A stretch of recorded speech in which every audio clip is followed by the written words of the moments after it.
Alright, so now we are at Putrajaya and we are here to experience the Isuzu D-Max X-Terrain ADAS experience. Okay, so there's 4 stations set out across this area. One is going to help us test out the diff lock, and that's a feature when you need extra traction. There's also another station there, which is the rear cross traffic alert. There's also a pedal misapplication station there, which is basically a feature where the car kind of cuts off the power.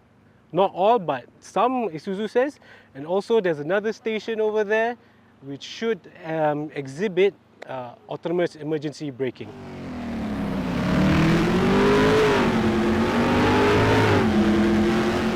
So right now we're inside the Isuzu D-Max and we're about to start the ADAS experience. What is ADAS actually? Well, ADAS is Advanced Driving Assistance Systems. Basically, it's a bunch of technology which helps with safety and the usability of the car. So yeah, in this case, we have a lot of safety features here, but the diff lock exhibition over there is going to show us how this D-Max can give you more traction through locking the differentials. So this station 1, we're going to experience the sensors, the parking sensors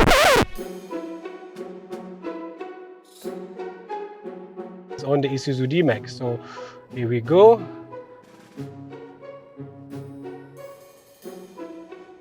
Alright, so we've just pulled up to the empty spot and we are going to reverse.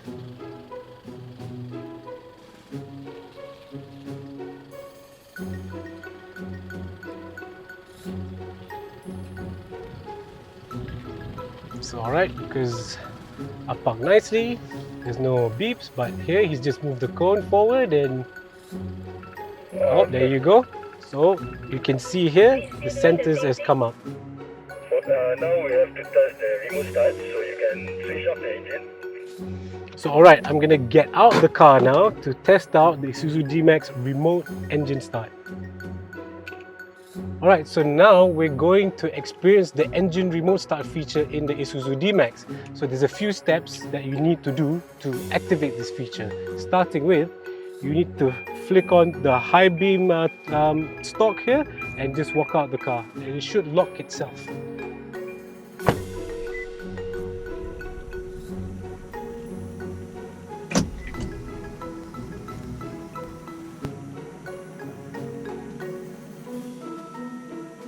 So press lock first. Yeah. Press lock.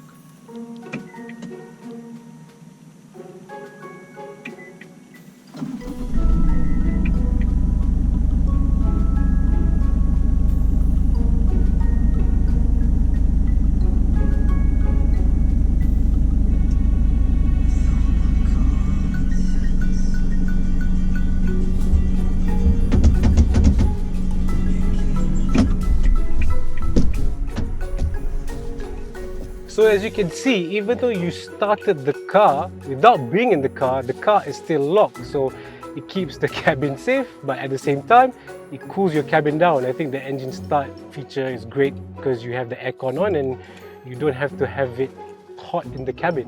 So obviously once you get in, you're gonna have to restart the car again, but at least you're no longer sitting in heat.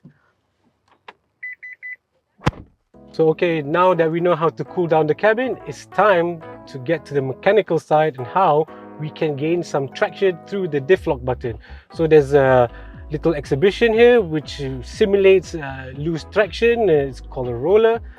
So we shouldn't be able to move no matter what we do with the drive modes, whether we're in 2H, 4H, 4 low. Okay, let's give it a try. Alright, just move forward slowly.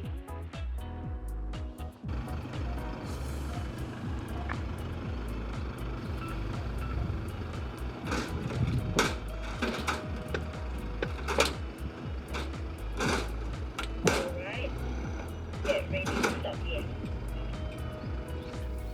Alright, so now we're hooked onto the rollers. Let's give it a bit of gas, see if we can move. So as you can see, I'm pressing the accelerator. We're not moving anywhere. The car is just stuck. Now how hard I press the accelerator, it's not moving. Alright, so engage to 4L, just turn the 4H, sorry, turn the knob to 4H.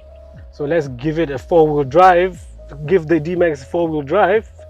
Let's see if that helps.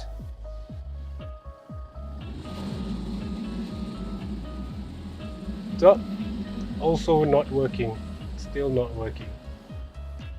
Okay, I'll need you to engage the neutral gear, push the button and turn to 4L. So let's try 4 low. So let's give it a shot. Oh, still not helping. You are stuck. Alright, we are stuck. Alright, so there we go. We've proven that we're stuck. Still can't move. Perfect. So engage diff lock. So and, this move forward slowly. So this is where the diff lock feature in the Isuzu D-Max comes in handy. So here we go. I'm going to press this button here.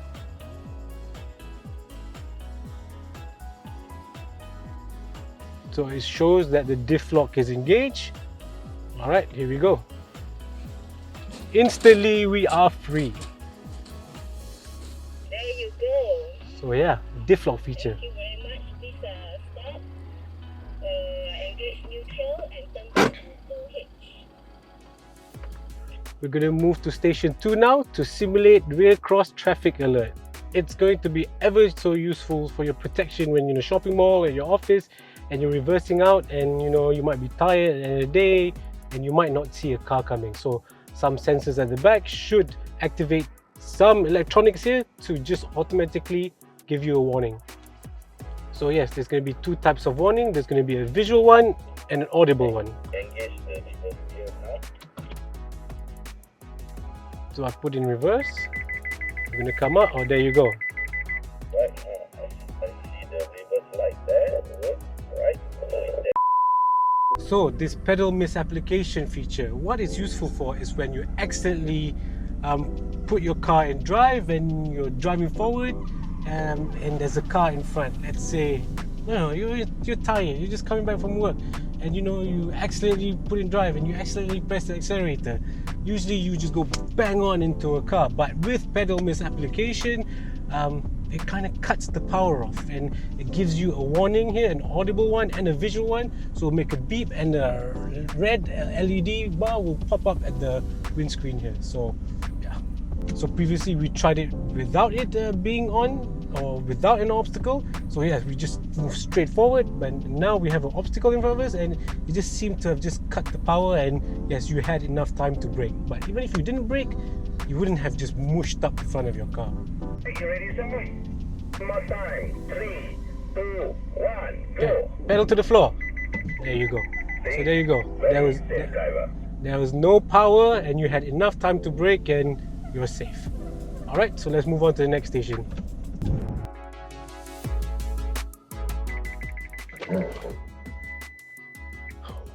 There's a very mild one. Sorry, I braked. Okay. Let's try it again. So don't need to brake, huh? No need to. Okay, I'll go first. Okay, go.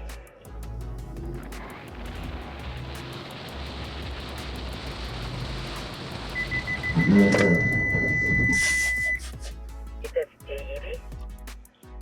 So yes, that's AEB, not for the faint-hearted, but it does work and it does save your life. So what just happened was, I was going faster than the car, or the dummy of the car, and you were just like looking at your phone or something, and then suddenly, wow, the car's just stopped. Even if you don't slam on the brakes, the car brakes for you, and there you go. I avoided a collision even without pressing on the brakes. So yes, that's a safety net there. I mean, okay, obviously, the first try I did put the brakes on because that's just a reaction, but if you did not put your foot on the brake, the car will brake for you. So yes, AEB, really needed in all cars, I think, to avoid all sorts of damages. So alright, I know we said there was 4 stations, but this is a bonus one. This is adaptive cruise control. Now this is probably probably you'll use this the most, because on a highway you want to relax and just slap on the adaptive cruise control. So I'm sure all of you know how it works, but we'll just go through it once again so that you can experience it.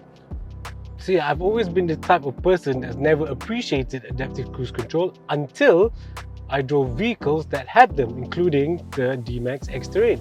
Yeah, I used to be just like, you know, it's okay, I'll be in control, until I started using it more and actually really started to appreciate it. On long haul drives, it's just a godsend. It really does help you relax a little bit more. It's just one of those features that you really won't appreciate till you have it, and once you have it, there's no way back. I guess the same can go with like a lot of the ADAS features. Yes, you might say, oh, I don't need ADAS features, I'm in control of the car, I'm always vigilant. But you know, once you have them, you start to appreciate them, and you know, it's saved a lot of people from a lot of collisions. This is just something that's just, you start to appreciate it when you have it. I'm sure there's a lot of people out there that's been saved from major injuries because of advanced driving assistance systems. Okay, we are on the highway now. Let's try to turn on the cruise control. So yeah, the adaptive cruise control, it works as easy as... See a white icon on the lower right of the multi-function display. So just like he said, you just press a button on the top right here, a white icon will come out at the bottom right. 100 kilometers an hour. Okay, just like what he said, we're going to stick to 100 kilometers an hour, and I've set it. Oh wait. Okay. Managed to get it. Green color with 100 kmh. So yes, that white icon has turned to green, which means we are engaged in adaptive cruise control. So yes, now the car is just following the speed of the vehicle in front. If you're on cruise control now, your speed should follow the lead car speed. For example, now I'm going to slow down, and your speed should follow. Yep, so the car in front has slowed down, and we have also slowed down. So yep, adaptive. Goes faster, we'll go faster. Slower, we'll go slower. So now he's speeding up, and the car's automatically speeding up for us. Also, another feature that you can do with the adaptive cruise control is set the distance, how far you want to be from the car in front. So there's one button here which has like 4 bars, and you can press that to set the distance. So I've just set the car to be further away from the car in front. So now he's pulling away a little bit, and yes. After these few bends, we're going to try the adaptive cruise control to a dead stop. You can stop for 3 seconds, and then you don't need to do anything. If the front car accelerates, the car would accelerate for you as well. So yes, this one's got a stop and go feature, which means that if the car in front stops, it'll stop, and when it goes, it should follow the car in front and go as well. Help me turn on your hazard light. So yeah, here we go. The car in front is stopping. The car is braking for me. My feet is not on any of the pedals. And there you go. All right. And there we go. The car in front is moving again, and so are we. So yeah, clever cruise control. A feature that you will learn to appreciate. Cherish, in fact. The advanced driving assistance systems in the Isuzu D-Max. Now, we've just tested out, so you don't have to. So there you go. Till next time. See you again. 1, go! Stop. Well done.